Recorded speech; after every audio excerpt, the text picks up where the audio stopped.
On December the 7th, 1941, as World War II raged, the focus of attention was snatched from the battlefields of Europe and diverted to the smoke and flames rising from the American naval base in Hawaii, Pearl Harbor.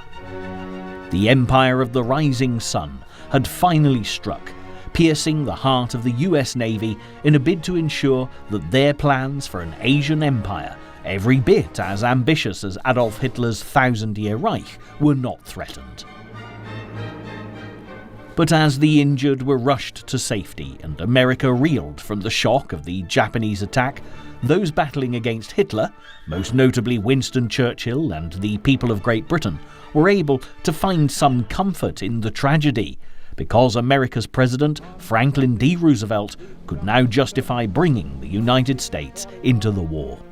A state of war has existed between the United States and the Japanese Empire. The story of Pearl Harbor may have been told many times, but it's nonetheless always fascinating, and in this programme we'll have the opportunity to revisit the events of that monumentous day as they unfolded, from the bombing of the USS Panay to the attack on Pearl Harbor itself, while discovering the reasons why the Japanese fleets travelled far across the ocean to pick a fight with World War II's sleeping giant. To begin at the beginning, it's necessary to appreciate that America and Japan were two nations that had developed in very different worlds, both geographically and culturally. As a chain of islands in the East Pacific, Japan had lived in the shadow of the giant kingdom of China for many centuries, and the Japanese tradition of the ancient samurai was deeply ingrained in the warrior-like people. They were taught that honour was more sacred than life itself, as other nations that attempted to invade Japan quickly discovered. By the 17th century, Western traders and missionaries were venturing closer to the kingdoms of the Far East, but the Japanese, who were suspicious of their motives, closed their ports, and it became a very dangerous place for those who dared to step ashore. Far across the Pacific Ocean in the Americas, northern European pilgrims were settling with more success. By July 4th, 1776, the United States claimed its independence from the United Kingdom, after the American colonists refused to be governed by the British. However, tucked away in their hermit kingdom, the Japanese were blissfully unaware of the unrest in the Americas, and that the nation that would prove to be their most deadly enemy had fought its way into existence.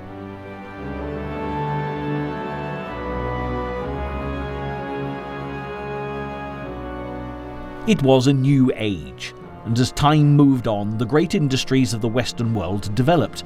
By the 19th century, there were ships travelling to the Far East in search of wealth that carried heavy armaments to protect their interests, and even a hermit kingdom like Japan was under threat. Soon it was clear that despite their warrior traditions, the Japanese would not be able to repel the encroaching ships forever. In 1854, a great fleet loomed on the horizon, led by the American Commodore, Admiral Matthew Perry. Tales of his victories in the Mexican-American War had spread as far as Japan, and the nation knew that this time they would have no choice but to open their ports. Within 4 years, the Americans had secured treaties to guarantee trade with Japan, and the Netherlands, Russia, Britain and France swiftly followed with their own agreements for trading rights. The Japanese came to know them as the shameful, unequal treaties. While Japan started to trade with the merchants of the West, America began a period of expansion, following the example of the British and the French. First came the purchase of the vast land of Alaska from the Russian Empire, with its endless forests and streams glittering with gold. In the Spanish-American War of 1898, it won Spanish land in the Pacific, the Philippine Islands and Guam, along with Puerto Rico in the Caribbean. The same year, America annexed the archipelago of Hawaii, which had first been explored by Captain Cook over 100 years earlier. As well as such treasures as sugar cane and pineapples, there was a natural harbour teeming with pearl-producing oysters. Recognizing its potential, the Americans soon created a naval base from where they could comfortably reach their new territory in the Pacific. While the United States enjoyed the fruits of its expansion, Japan, influenced by the industrial development of the West, began to take giant strides in improving its military prowess. It called on advisors from abroad to develop its army, which it began modelling on French battalions and later the Prussian army, which had become the most dominant force in Europe.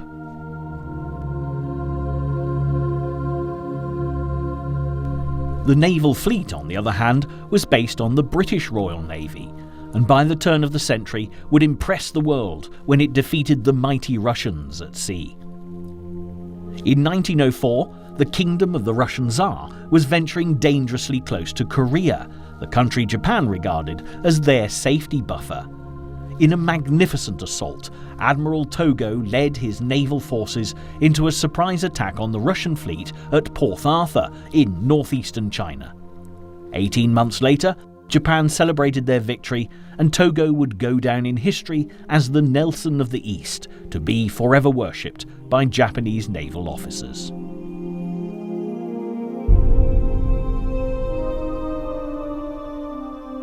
By the outbreak of World War I in 1914, the British called on Japan's naval power to aid the nations of the Entente powers in their fight against the Prussian armies.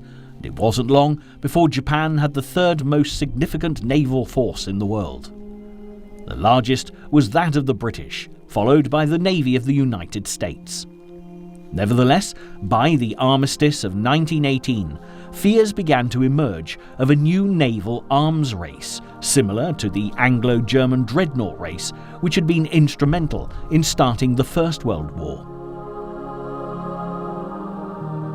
Consequently, America, Britain, France, Italy, and Japan signed the Washington Naval Treaty, ensuring that the size of their ships and fleets were limited.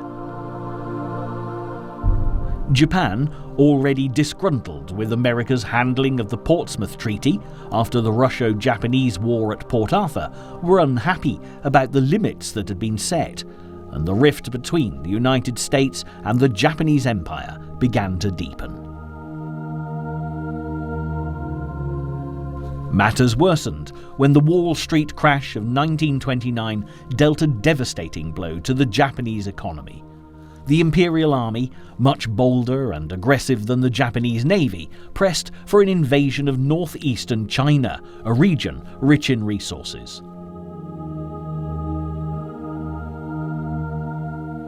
In 1931, the more nationalist factions of the military drove their troops into Manchuria, and before the government in Tokyo could put a halt on the action, the conflict with China was gaining momentum.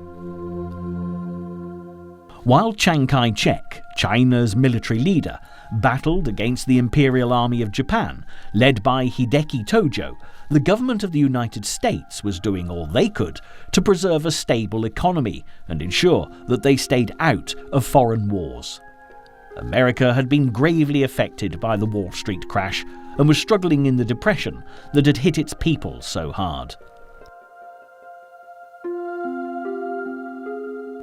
There was, however, some improvement by the mid-30s, and with President Franklin D. Roosevelt at the helm, America seemed to be well on the road to economic recovery, but there were now more pressing threats looming large.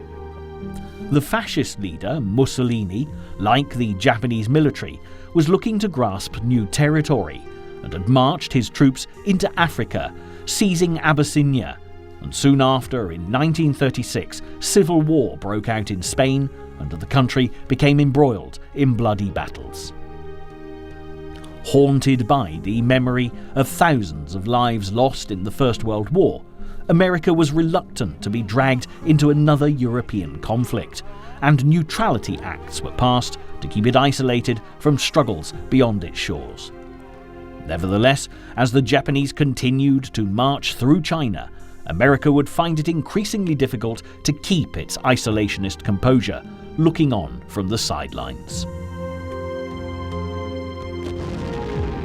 By 1937, Japan had renounced the Washington Treaty, and the battle against China had escalated into a raging war. General Tojo had seized Shanghai and was driving his army south towards China's capital, Nanjing. There were many in the government who were appalled that the military seemed to be pushing forward on their own initiative. Before long, Tokyo would find itself at the heart of a diplomatic crisis.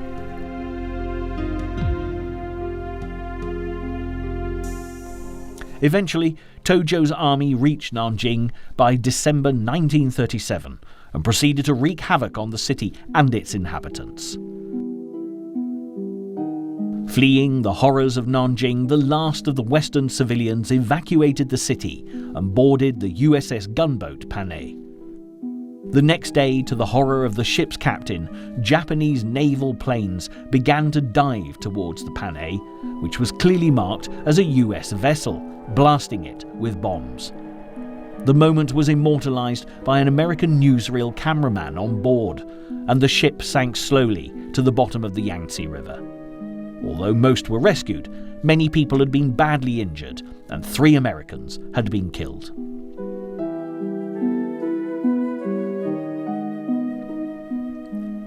The newsreel of the attack was rushed to Washington to be screened by Roosevelt, and while the president deliberated on what action to take, back in the Far East, the American ambassador Joseph Grew feared the event would lead to war.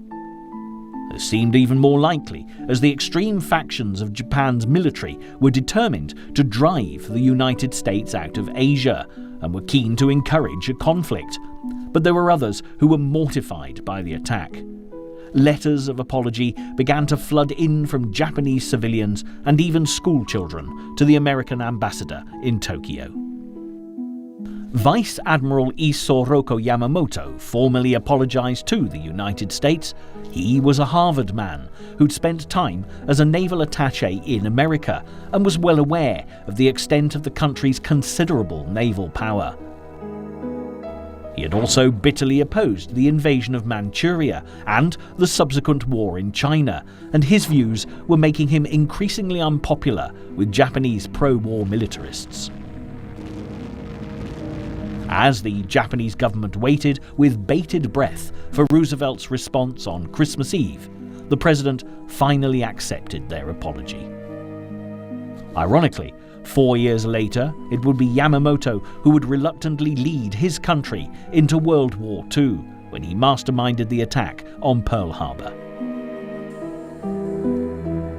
While Japan continued ravaging China, bombing cities and mercilessly killing civilians, Roosevelt became less convinced of America's isolationist stance.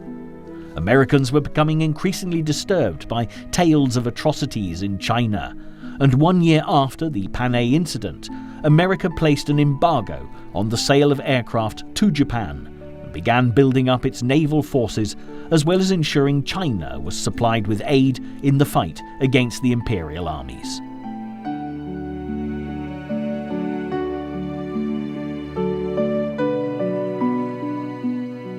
There was also growing concern over the persecution of Jews in Germany and Austria. By now, Adolf Hitler was becoming a prominent figure on the political battlefield, as the German nation attempted to rebuild itself, and there were fears that another world war was on the horizon.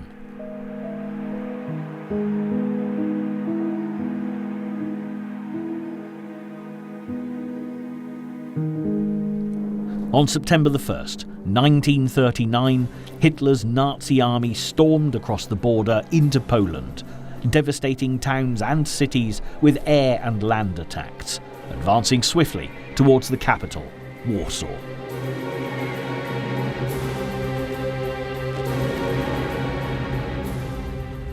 Two days later, France and Britain declared war on Germany.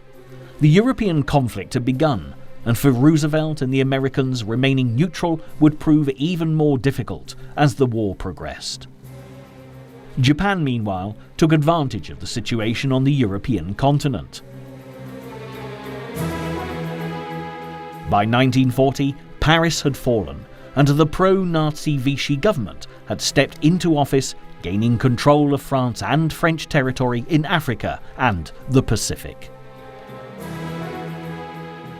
Indochina, better known today as Vietnam, was providing a useful route for aid to China, and determined to block American supplies, Japan decided to make an agreement with French officials so troops could be moved in. On September the 22nd, 1940, the Japanese and the French Vichy government, now controlling Indochina, signed an accord which granted transit rights through the country, although the number of troops allowed would be limited. But soon after the agreement was made, fighting broke out between Japanese and French troops. Within 4 days, ports and airfields were seized by Imperial soldiers, enabling them to have their warplanes stationed within range of American territory in the Philippines.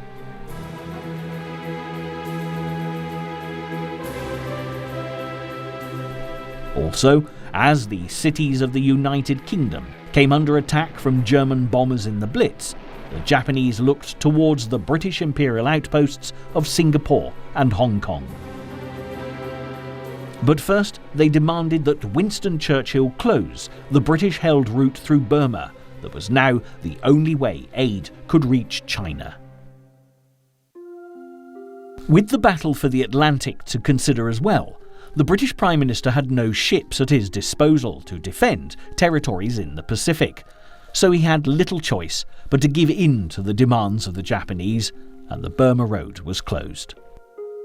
By now, increasingly concerned with Japanese hostility on a global scale, Roosevelt had moved the American fleet from its base in California to Pearl Harbor in Hawaii, edging ever closer to the Japanese arena of conflict. To the servicemen stationed at the tropical paradise, however, it was a dream come true. With beaches, glorious weather, and any potential enemy over 3,000 miles away to the west, there was little thought of war.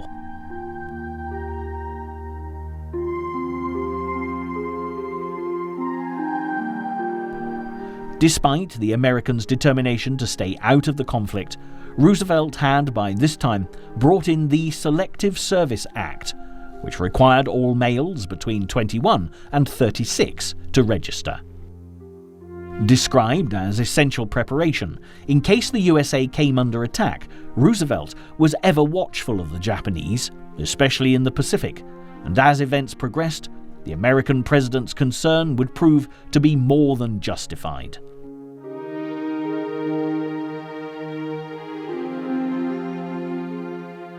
With the blockade on supplies to China now in place, Japan began to plan its next move.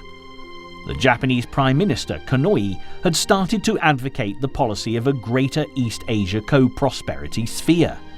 The islands of the South Pacific were rich in resources, so while Europe was concerned with battling against the Nazis, Japan could push the Western powers out of the Pacific to create their own Asian empire.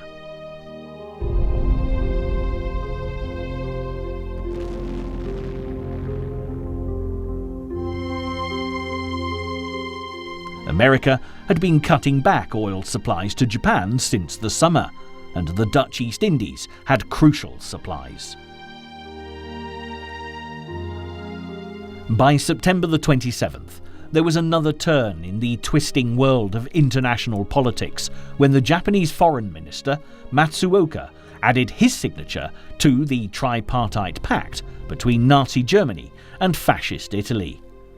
The two European dictators approved of Japan working towards an Asian empire, and as the three nations were united, the Japanese moved ever closer to a conflict with the United States and the Allied forces. Yamamoto, who was by now commander-in-chief of the combined fleet, made his opposition to such a pact clear. He was well aware of the immense naval power of the United States, and felt that many took the prospect of a Japanese-American war far too lightly. His warning could not have been clearer when he said, "It is not enough that we take Guam and the Philippines, nor even Hawaii and San Francisco. To make victory certain, we would have to march into Washington and dictate the terms of peace in the White House." The question could not have been simpler. Was the Japanese government prepared to make the necessary sacrifices for such an extraordinary event to become a real possibility? It was a brave stance to take, and Yamamoto soon found himself the target for death threats, which came not only from extreme nationalists, but also from the Japanese army, and military police were even dispatched to follow his movements. Nevertheless, it was fast becoming increasingly clear that Japan was being propelled towards a conflict with America, and the army at least recognized how valuable Yamamoto would be in the event of them going to war.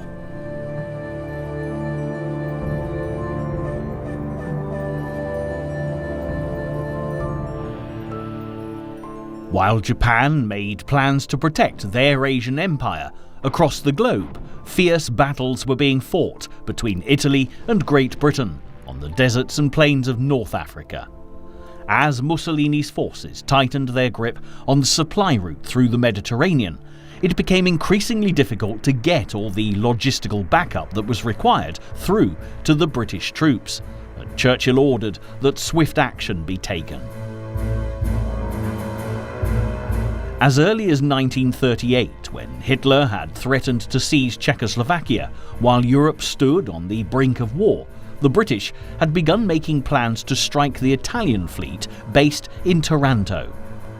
When the Munich Treaty was signed by European leaders, averting the conflict for another year, the offensive was postponed, but now once again, British commanders started to make preparations for their mission.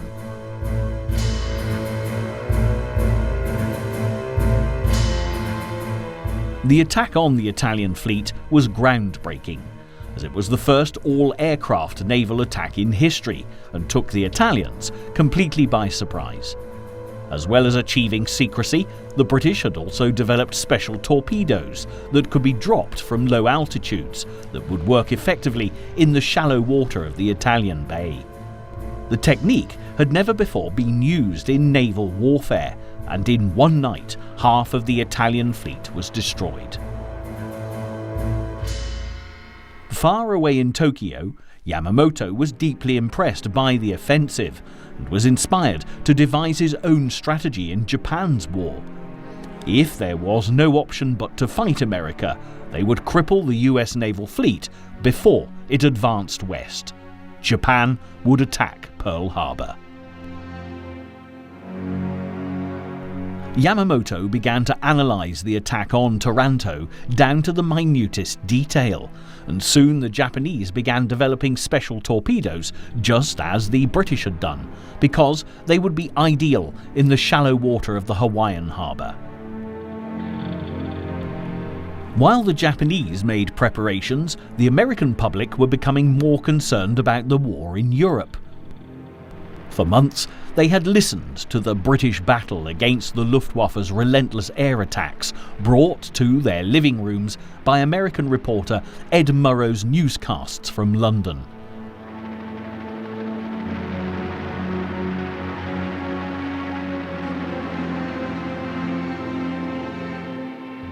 They had heard bombs tearing through the air as civilians hurried to air raid shelters and stumbled to the safety of the London Underground.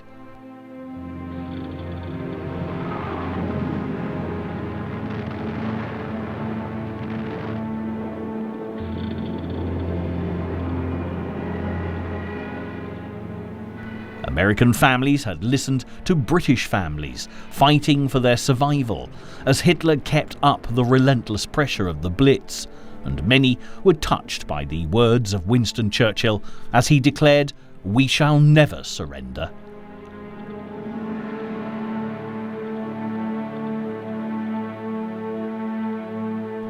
America was facing the facts.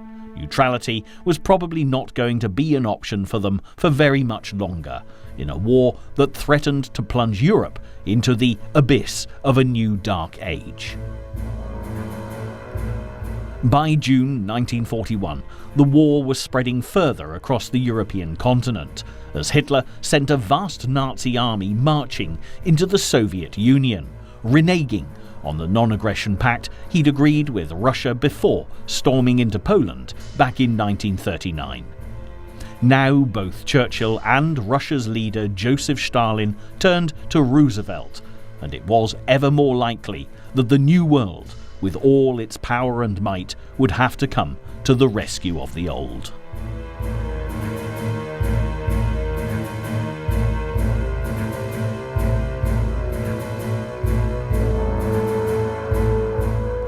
While conscripted men in America continued their training for battles that they were unsure they'd ever fight, and supplies were shipped to Britain and Russia, Roosevelt warned the public that the United States will never survive as a happy and fertile oasis of liberty surrounded by a cruel desert of dictatorship. But the American president was propelling his people ever closer to conflict. He announced the formation of a Philippine army and put General Douglas MacArthur in command of all military forces on the islands.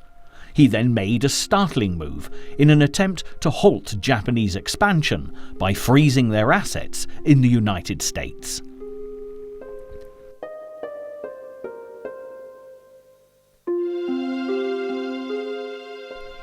America's lead was soon followed by Great Britain, and it became virtually impossible for Japan to purchase oil, which presented a huge problem, threatening their plans to expand into new territories dramatically. In August 1941, Churchill and Roosevelt met off Newfoundland to discuss the situation in Europe and the Pacific.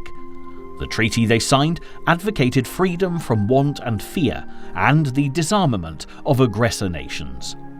Coupled with America's embargo on oil supplies to Japan, the Atlantic Charter may as well have been a declaration of war, and one Japanese newspaper described it as a blueprint for Anglo-American world domination.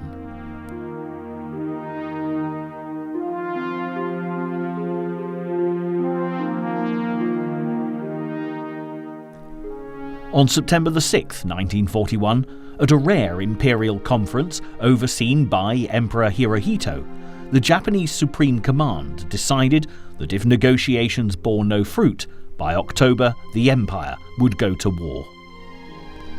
Though Prime Minister Konoye had encouraged the vision of an Asian empire, he was very reluctant to go to war with America. He urged a meeting with President Roosevelt, offering to travel to Hawaii's capital at a moment's notice. But all Konoye's attempts at diplomacy were in vain, and by October the 18th, his government had fallen and the Minister for the Army, Hideki Tojo, took charge of Japan. With militarists now assuming total power, the last hope for a peaceful solution evaporated.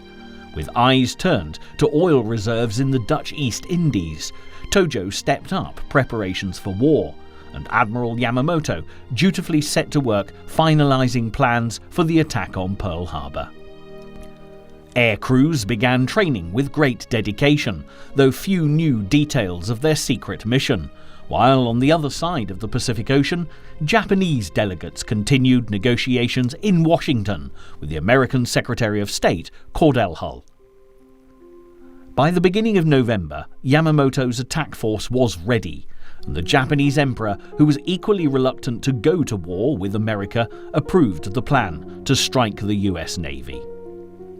Vice Admiral Nagumo was appointed as commander of the operation, and the date set for the attack was December 7th, 1941.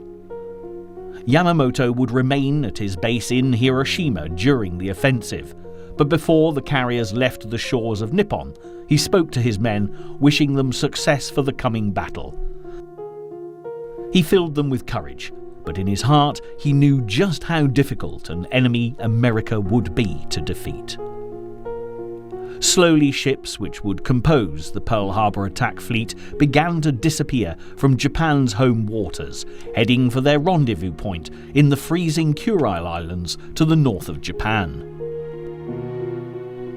In the meantime, preparations were made to launch simultaneous invasions of the Philippines, Guam and Malaya, from where the Japanese could attack Western colonies around the Pacific.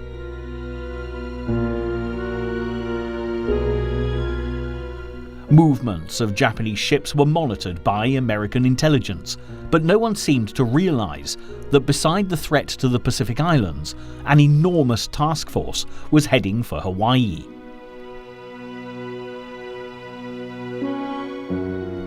On November the 20th, the Japanese ambassador to the United States, Admiral Nomura, presented Japan's final ultimatum to America's Secretary of State, Cordell Hull. It required the USA to resume supplying Japan with oil and to cease aid to China. As Hull began composing his reply, Tokyo cabled its ambassadors in America, warning that they only had days to reach an agreement before it would be too late. While the ambassadors waited, on November the 25th, Yamamoto ordered the Pearl Harbor Strike Force to leave the Kurile Islands and head to the icy waters of the North Pacific en route to Hawaii.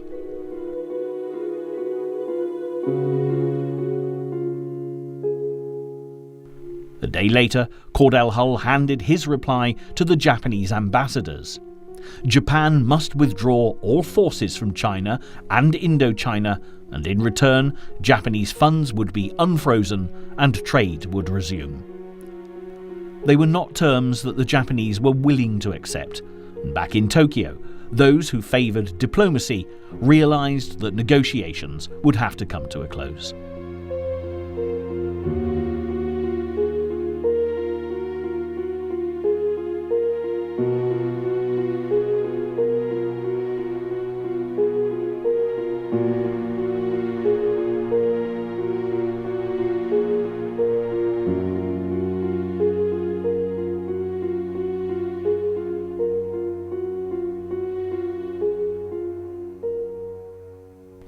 As the Japanese fleet turned east and drove through the gales and fog of the high seas, the sailors and commanders at Pearl Harbor had no idea that an attack was imminent and went about their daily chores. As US and Japanese relations had deteriorated, the naval base had been put on high alert, and there'd been plenty of manoeuvres and mock airstrikes to prepare for a possible attack. However, the commanders based in Hawaii didn't realize the gravity of the threat to the harbour, and there were few real precautions made for its defence.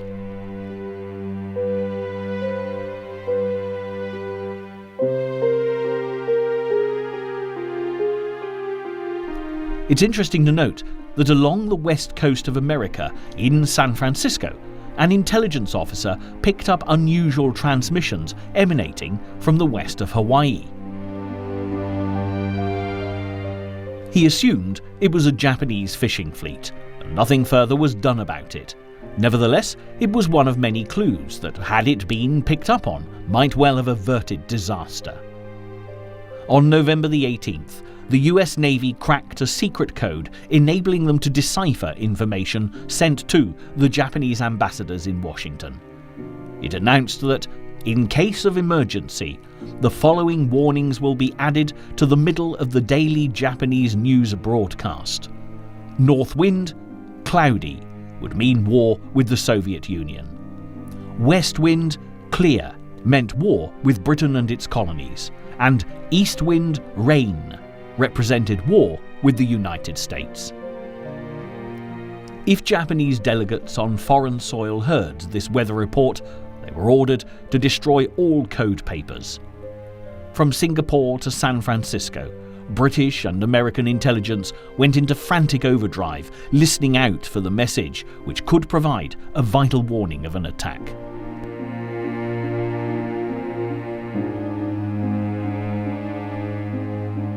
What's more, tensions were building in another arena.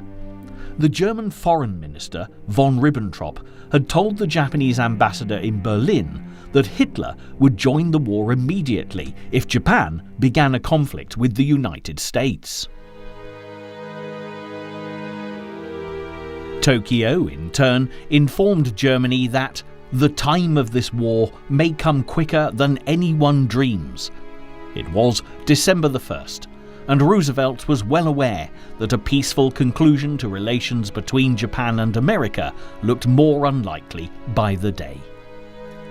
With intelligence desperately deciphering communications around the globe, suddenly Japanese diplomats in Washington, London, Manila, Hong Kong and Singapore were ordered to burn their codes. This not only meant that diplomatic relations had ended, but war was about to begin, and still no one knew where.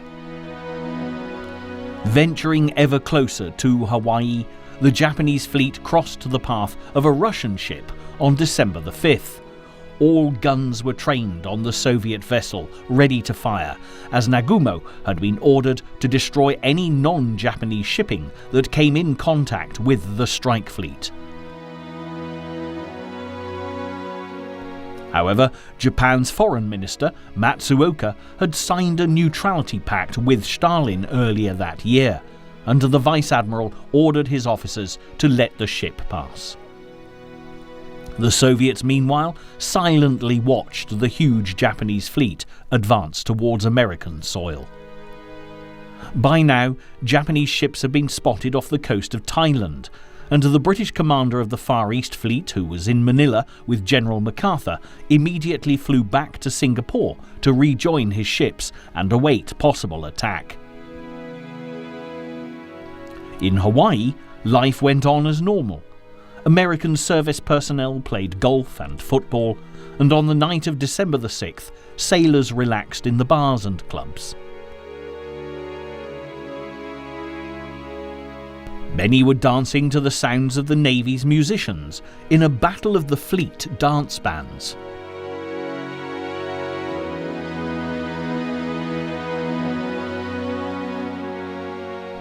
Ironically, the men playing in the competition were given permission to lie in the next morning, but the band of the USS Arizona would never see another day, as none of them survived what was about to happen. Meanwhile, a 13-part message from Tokyo to its embassy in Washington had been intercepted by American intelligence.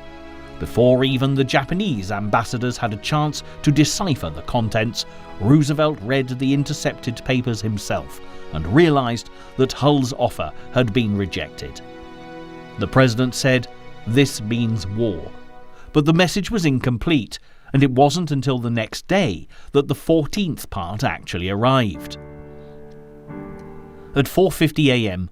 on Sunday, December the 7th, Japanese submarines stealthily entered through the harbour gates.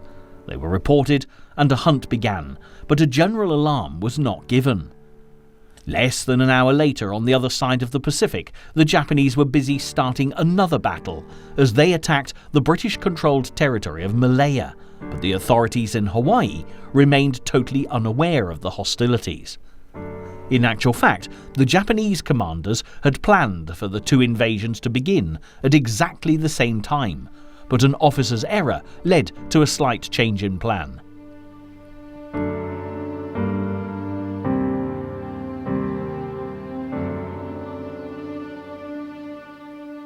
As events unfolded, back in the USA, General George C. Marshall, Roosevelt's military advisor based in Washington, had received the decoded 14th part of the message, which confirmed negotiations with Japan had ended.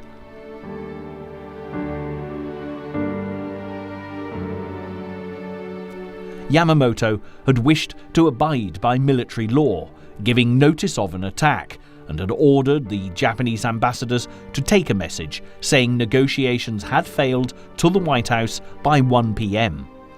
This would mean 7 a.m. in Hawaii, giving a full hour's notice. Marshall sent word to Pearl Harbor to be on the alert, but his message would arrive too late for the Americans in Hawaii. while Ambassador Nomura called Cordell Hull at the White House to set up his 1 p.m. appointment.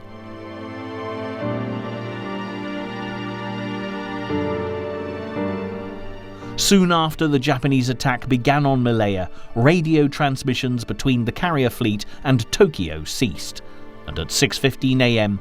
Admiral Nagumo gave the order to release the planes.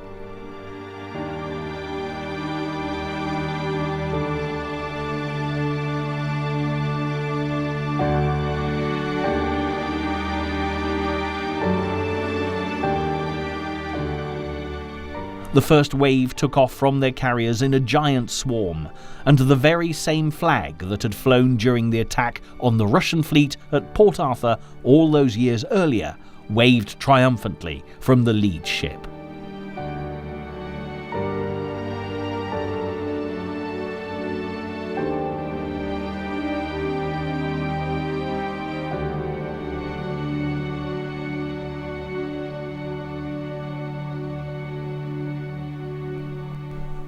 At 7:02, a trainee at an Opana radio station on the northern tip of Hawaii spotted a massive formation heading straight for them. The operator rang the fighter control center, but as a flight of American B-17s were expected from the mainland, he was told to forget it. The morning sun was rising lazily over Hawaii as a gentle breeze wafted through the harbour and streets of Honolulu.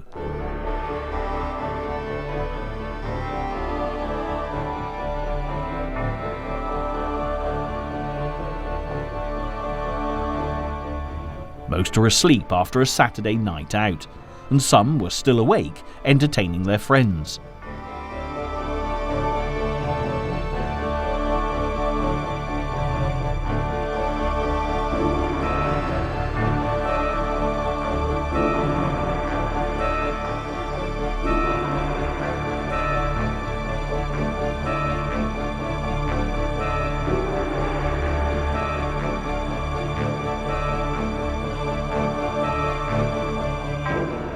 Those who were up early and doing their morning chores would see the first wave of planes casting their shadows over Pearl Harbor.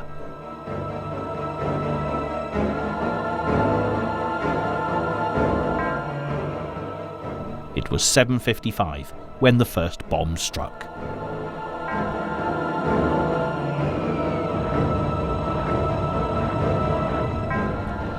The initial targets were the airfields. The planes didn't have a chance to get off the ground, as the incendiary bombs fell swiftly on their targets. The Japanese had achieved their objective, taking the Americans by surprise, and were overjoyed at seeing the planes and ships all neatly lined up.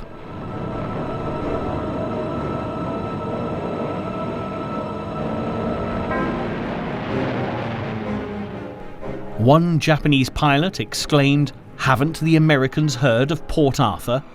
And as US servicemen leapt into action on the airfields, the message, "Air Raid Pearl Harbor, this is not a drill," was broadcast, while the Japanese cried, "Tora, Tora."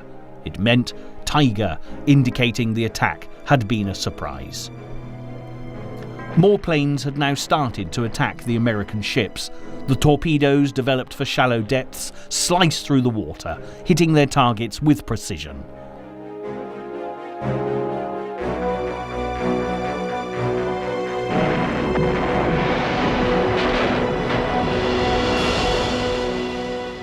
Bombs screamed through the air, obliterating all in their path. Men aboard the battleships had little chance to defend themselves as they awoke to the terrifying sounds of explosions shattering the morning calm. Within minutes, battleships all around the harbour were ablaze, and the USS Arizona was engulfed in flames as the lives of over 1,000 sailors and Marines were lost. Pearl Harbor was utterly unprepared for such an attack.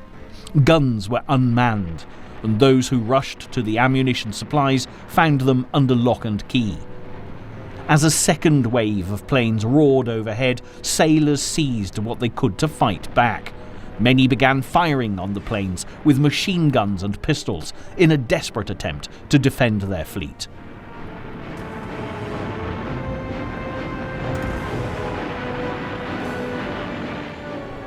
The Japanese were astounded at how unprepared the Americans were for such an attack.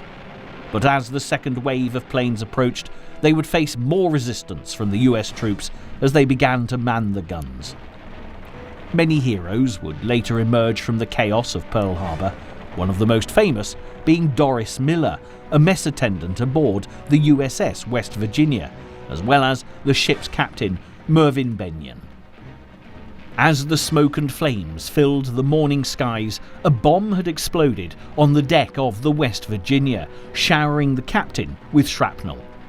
Doris was instructed to carry him to safety, but Bennion insisted on giving orders from the deck until his death. Despite having no training, Miller seized one of the anti-aircraft guns and began firing at Japanese planes until there was no ammunition left.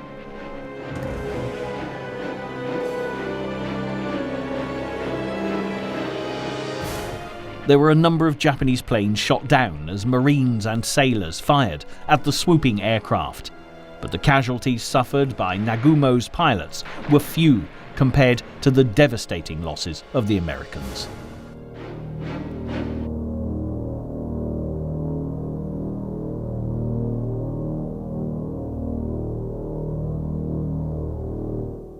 All around Pearl Harbor, civilians who had at first thought the explosions were part of military maneuvers quickly became all too aware that it was not a practice.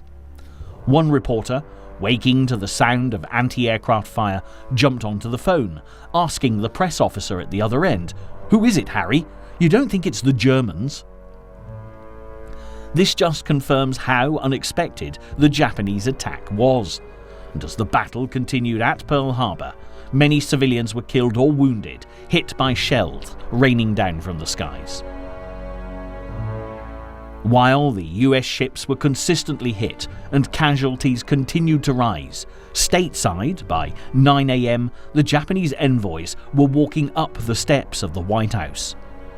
It was now 2 o'clock in the afternoon in Washington. They were late, and news of Pearl Harbor had already reached Roosevelt. Secretary of State Hull received Kurusu Nomura coolly, but then unleashed his fury at the message that stated negotiations had failed. Ironically, they would later vow that they had no idea that Pearl Harbor was to be attacked. By 10 a.m., the skies over the Hawaiian harbour were clear, but the ground was a seething mass of smoke, burning ships, and people scurrying to and fro, tending to the injured. Over 2,400 Americans had been killed, 21 ships had been sunk, almost 200 aircraft had been destroyed, and 5 of Pearl Harbor's 8 battleships were sinking or heavily damaged. Only 29 Japanese planes had been lost. However, the Japanese weren't finished.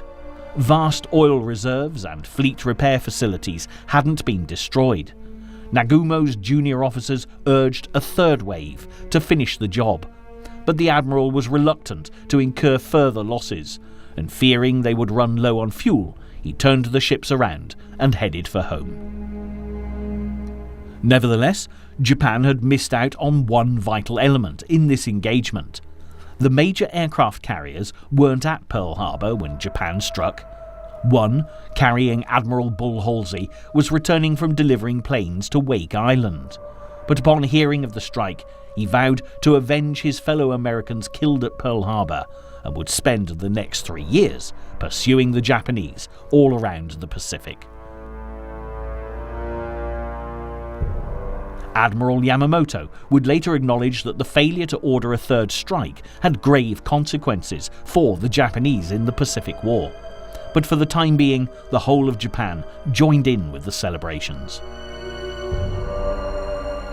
In the immediate aftermath, Roosevelt resolved only to declare war on Japan, while waiting to see if Hitler commenced hostilities before taking America to war with Germany as well. But while Honolulu was still reeling from the attack, 9 hours after the first strike, the Japanese began bombing the American base in the Philippines. General MacArthur, who was defending the US position there, had in point of fact a much more sustained Japanese onslaught to resist than had been the case at Pearl Harbor. When Japan invaded the Philippines 3 days after the first bombing raids, they served notice that this was going to be a hard and bitter-fought campaign. On December the 8th, 1941, as crowds of people gathered outside Congress, President Roosevelt made a brief address which would be broadcast throughout the world as the USA officially declared war on Japan. Shocked and angered by the loss of so many of their fellow countrymen, the American people cheered their president, now ready to join a war that after Pearl Harbor had become truly global. That since the unprovoked and dastardly attack by Japan on Sunday, December 7, 1941, a state of war has existed between the United States and the Japanese Empire. All that remained now was for America to await Adolf Hitler's response. The Fuhrer was at his Wolf's Lair headquarters on the Eastern Front when the news of Pearl Harbor came through.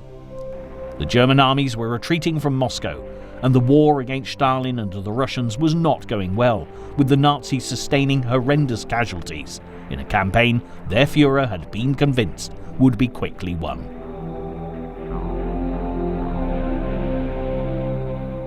However, Hitler was comforted by the Americans' declaration of war on Japan, and because he was so certain that his pact with the Japanese would now make him invincible, he made a bold statement. "We can't lose the war now. We now have an ally which has never been conquered in 3,000 years." On December the 11th, Hitler spoke for 90 minutes, furiously insulting Roosevelt, giving a speech which he concluded by declaring war on the United States of America. It was a rash move, taking on the greatest financial power in the world, as well as the Russians and the British.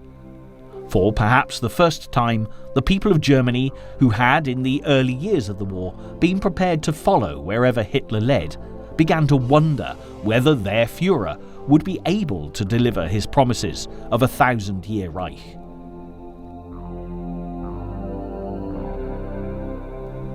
As Winston Churchill rushed across the Atlantic to join Roosevelt in the preparations for what lay ahead, there were still questions being asked amongst the military. Why had the commanders at Pearl Harbor not been better prepared?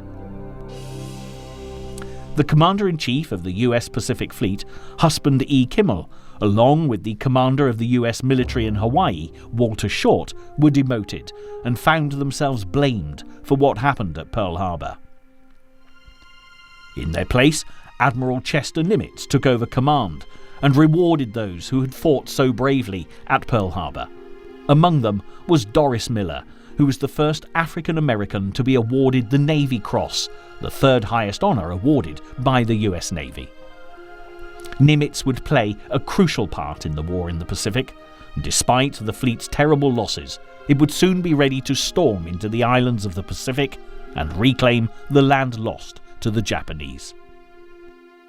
But for now, Japan celebrated their triumph while the wrecks of the US ships were hauled from the shallow waters of Pearl Harbor. They had provoked the mighty American war machine to roar into action.